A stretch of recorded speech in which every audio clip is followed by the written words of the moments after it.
Good day, viewers. You're welcome today to our pilot edition of Business on God's Light Broadcasting Network. I am your host, Ijiola Adeyemi. Today, we have a special guest in the studio. He's an entrepreneur here in Ukraine. He's the CEO of Rotex Limited. He's also the CEO of French Foods Limited here in Kharkov, Ukraine. He's a wonderful and a loving father of 3 children with a beautiful wife. Join me as I welcome to the studio Mr. Obi Ojimadu. Thank you very much. Sir. Hello, Today, viewers.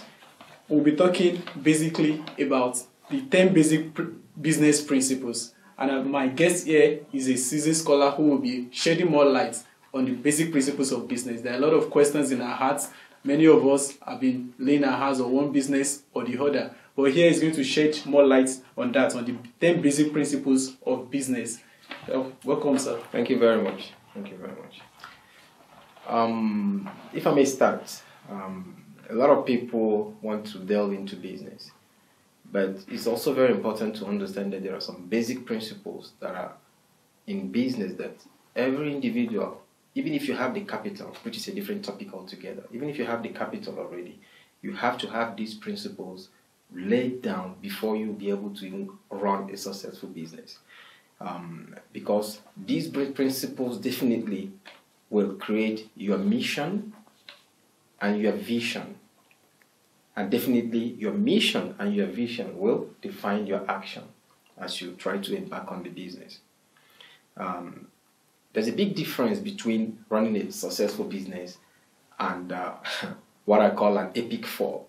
The difference is that the second one, which is the epic fall, it's when a business hits the wall because there are no basic principles that have been established in the business while it was started.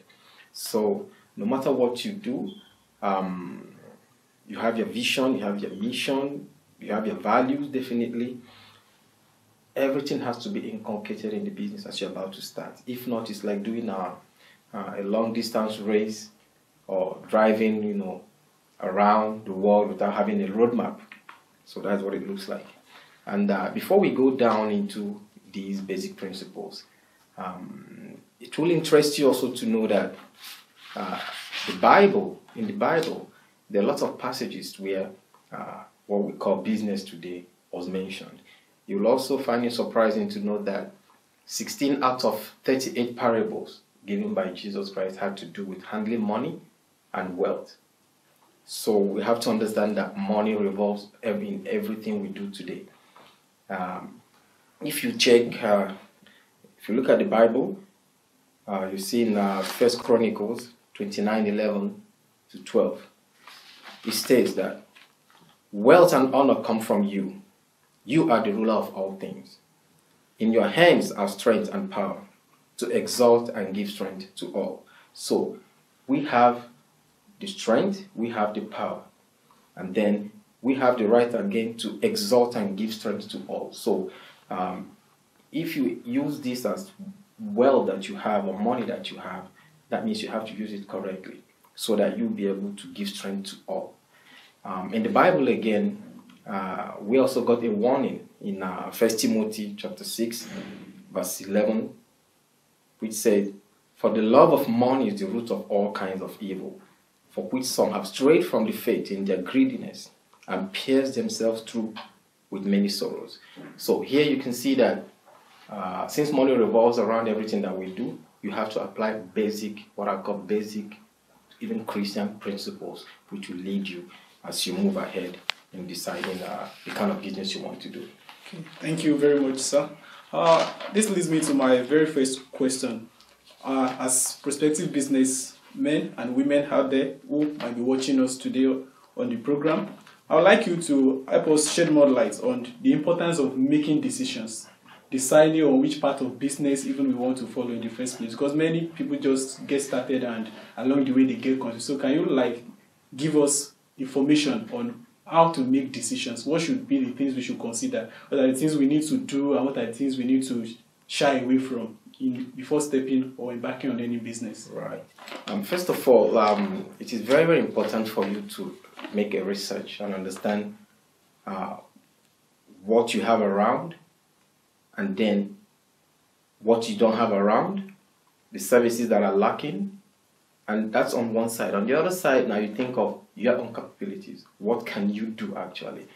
And what can you put in to that system? That will help you to first decide on the first principle, which is you deciding on what you do or what you will do and what you don't do. You have to get that very, very well underlined. You have to be very, very specific in knowing what you want to do or the kind of business you want to put your hands into. And that means that you have to have a very, very good knowledge of the product that you want to sell or the services that you want to render to the society. So that is the most important thing. First of all, you have to analyze and take the decision to know actually what you want to do. And definitely you have to have a knowledge of what the whole thing is all about. Okay. Thank you so much, sir. This leads me to my next question, which is the fact that you talk about you need to have a good knowledge of the goods and services we want to render.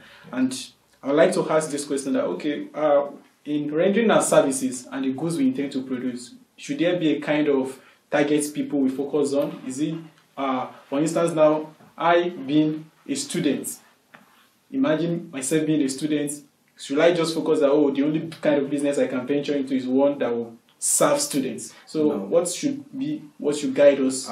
First of all, when you know the product or the services you want to render, that will lead you to the second stage, which means who are your clients? Okay.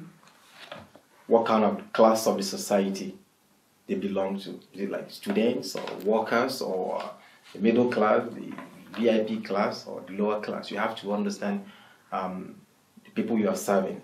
And when you decide on that, then that means that you have to focus and render the services to them. Give the 100% value into your product or into your services. So you must not on your own decide on whom you want to serve. Let me put it that way. Once you know the product, you have to know the client base. Who are your clients? Where they are? Are they all around you? Or are they like in hostels if they are students? Or even you can find them on the internet. So that will help you to. You must not limit yourself.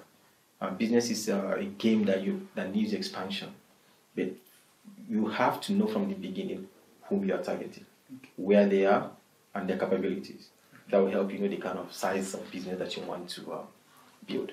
Okay. Mr. Obi, sir, many of us oftentimes we have what we term personality, and that's something we talk about, we can say is the difference, our own peculiarity. So how does our personal difference now affect the kind of business we can venture into? Some people are people who can talk very well, which is something which is very good. And for others, they are the kind of gentle people. And if such people are gentle, for instance, based on their difference in their the difference in their nature, want to venture into business. So is there a guide into or is there a role in which being different, our personal difference plays in the kind of business we'd like to venture into? Well, first of all, if you're a singer, for example, you sing very well, but you can decide to be a singer and sell your albums. So that's a talent at the same time. But no matter the kind of character you have, business doesn't incorporate weak people. It doesn't incorporate people who cannot make up their minds or take very firm decisions. So once you go down the 10 basic principles, you know that you have to fit in there. Whether you have this character or you have that character, you have to be fixed. You have to fix yourself and make sure you have all these basic principles. So I would not say that character should be a hindrance or much of an advantage. The important thing is that no matter the kind of character you have, just like I said earlier, you have to make sure you're incorporating yourself these basic principles. The principles come first. Okay. So let me simply put this question to you. Cash, which I can also call capital, is something that is very important for every businessman out there and every prospective businessman. Yes. And how is it important, and how can we actually manage cash flow in business? Because I think that's where most people get it wrong. Yeah. As cash comes in and as it goes out, managing cash flows to ensure that we stay afloat and keep the business running. So how can we manage cash flow in business? That is why in a business, before you start a business, which is the fourth principle, you have to manage cash flow. And before you even get to that, before you start any business, you must have a business plan. Okay.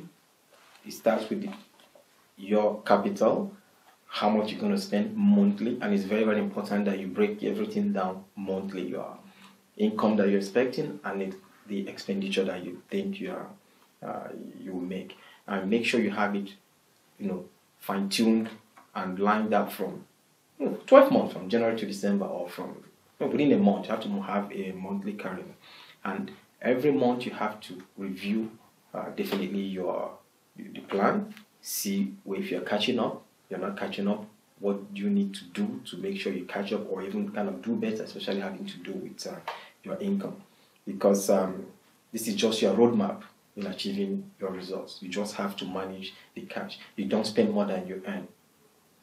You have to know that you have your profits, and every expenditure you make there must be from your profit. If not, as soon as you put your hands into your capital, and that's it. That's when businesses go down the road.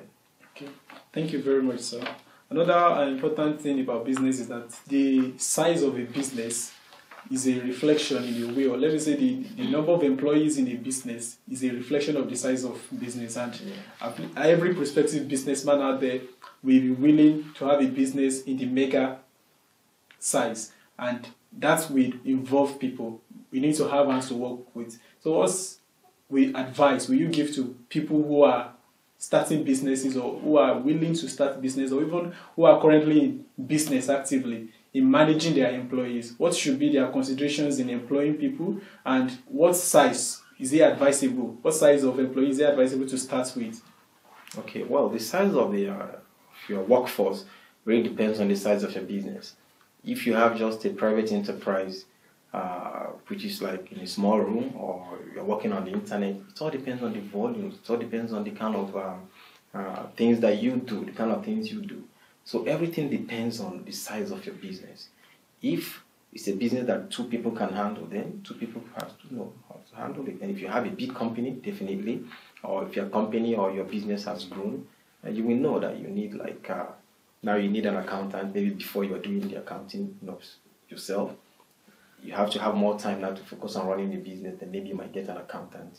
If you're too busy, then you can get an assistant, and that way your business grows. If you are selling products, maybe you might end up having delivery men. So it depends on the size of your business. So as your business grows, then the size of your workforce has to grow to make sure it covers your services, or the goods that you sell, will be covered upon, very, very well. And no matter what, if you have the employees, you have to know how to manage them, which is the 5th point actually. You have to manage them very well. They have to understand that they are special, not that they cannot be changed, or they are the best in the world. But they have to understand that they are special in the business. They have to understand that they have a role to play. They have to understand that they are somewhat part of it, that the input they give into the business adds value to the business.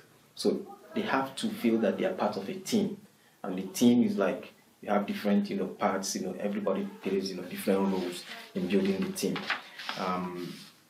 This helps to grow and to build a very successful business. When you have, no matter how small the business is, it's very, very important.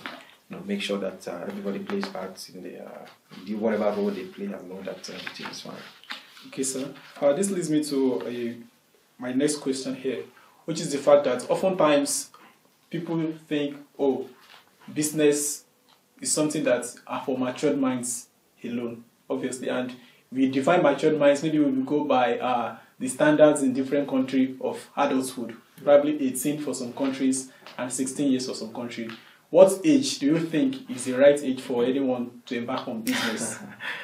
Well, I will not put any age bracket, because in many countries, let's say in the third world, the so-called third world countries, you see that at a very young age, children are somewhat brought into business, though I am against child labor. But you see that, let's say, a child who grows up or who grew up in a family where both parents are businessmen, or they do businesses, or they have a kind of enterprise going on. Maybe parents own a supermarket or things like that. And you see that the child hangs around there, sees how things are moving. So well, I went through that myself, so I'm talking from experience. It helps you, to kind of get your mind, ready for that. And then along the line, you can see that this child, maybe when he gets even 10 years, will start making calculations, knowing what to buy for how much, and it should not be sold less than this. And before you know it, people can start becoming good entrepreneurs, even as teenagers. But definitely, like I said, I don't support child labor, and a child should be in school and graduate and do whatever. So any other thing that a child is passing through has to be a kind of what I'll call laying foundation for himself for future entrepreneurship. Okay. Thank you so much, sir. Distinguished viewers back at home and probably your workplaces. With this, we have come to the end of today's edition of Business on God's Light Broadcasting Network. It's been a pleasure having my guest, Mr. Obi Ojimadu, here on the show. We enjoy you to watch out for our next and concluding episode and concluding session on the topic, the 10 basic business principles. My guest will be back here also in the studio to complete the 10 basic principles. Today, we've been able to look through the importance of making decisions, deciding who we render our services to, the importance of recognizing the difference about us, the importance of managing our cash flows, the importance of ensuring that we have a good working relationship with our employees, as well as even knowing the fact that there is no age limit to which when one can start a business.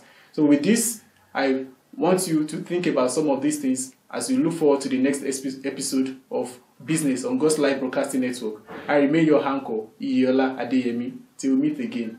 Bye for now.